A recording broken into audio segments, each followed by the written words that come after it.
আজকে সন্ধ্যের tiffin pasta করেছি। তো দেখো পাস্তাটা আমি প্রথমে সেদ্ধ করে নিচ্ছি।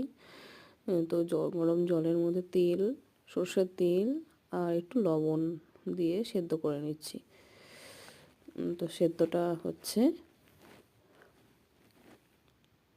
সেদ্ধ করে বসিয়ে আমি পেঁয়াজ কুচি, লঙ্কা কুচি, রসুন কুচি, টমেটো কুচি আর ধনেপাতা আর একটু মশলা করে নিয়েছি। তো আবার দেখছি পাস্তাটা সেদ্ধ হয়েছে কিনা। তো একটা ডিম দিয়েছি, সেদ্ধ হয়ে গেছে।